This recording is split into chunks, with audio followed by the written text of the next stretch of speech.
என்ன? ஏய், இவ்வளவு நேரம் எங்க போன? ஃப்ரெண்ட் ஒருத்தங்களை பார்க்க போயிருந்தேன். ஒரு மாதிரி மனசு சரியே இல்ல. உன்கிட்ட கொஞ்சம் பேசலாமேன்னு தோணுச்சு. என்னாச்சு? நம்ம வீட்ல எல்லாருமே புஷ்பாவை பத்தி பாசிட்டிவா பேசுறாங்க. கிழிஞ்சது போ. அவளுமே திருந்துற மாதிரி தான் தெரியுது. எல்லா வேலையும் இழுத்து போட்டு செய்யறா, அன்பா கவனிச்சுக்கிறா, யாராவது கோவமா பேசினா கூட பொறுத்து போறா. மேபி அவளுக்கு ஆரம்பத்துல அவளோட அன்பை எப்படி வெளிக்காட்டணும்னு தெரியாம இருந்திருக்கும் போல. இப்போ தெரிஞ்சுக்கிட்டான்னு நினைக்கிறேன். இப்படியே இருந்தா சந்தோஷம்தான். இங்க பாரு, எனக்கு அவங்க மேல நம்பிக்கை இல்லை. அவன் நம்ம எல்லார்த்தையும் ஏமாத்திட்டு இருக்கிற மாதிரி தெரியுது. நீ நம்பாத சொல்லிட்டேன். அவ என்ன தப்பு பண்ணா? எதுக்கு நீ நம்ப கூடாதுன்னு சொல்ற? எதுவும் ரீசன் இருக்கா என்ன?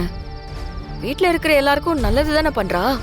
ஆமா, பிருந்தாக்கும் கார்த்திக்கும் நடுவுல பிரச்சனையா இருந்ததுல அத நம்மளால தீர்க்க முடிஞ்சதா? புஷ்பா என்ன பண்ணான்னு கூட தெரியல.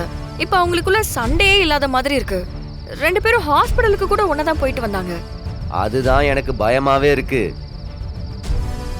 அவ என்னமோ பெரிய தப்பு பண்றா, அதை நம்மளால கண்டுபிடிக்க முடியல. அதுதான் எப்ப பார்த்தாலும் ஏதோ பிரச்சனை ஆயிருமோன்னு இப்படியே உள்ளுக்குள்ள அழுத்திக்கிட்டே இருக்கு. இப்ப என்னோட பிரச்சனை என்ன தெரியுமா? ஒரே நாள்ல யாராலையும் உத்தமரா மாறிட முடியாது. மரா, ஆதாரம் இல்லாம ஒருத்தவங்களை சந்தேகப்படுறதே தப்புடா. பலரை சில நாள் ஏமாத்தலாம், சிலரை பல நாள் ஏமாத்தலாம்.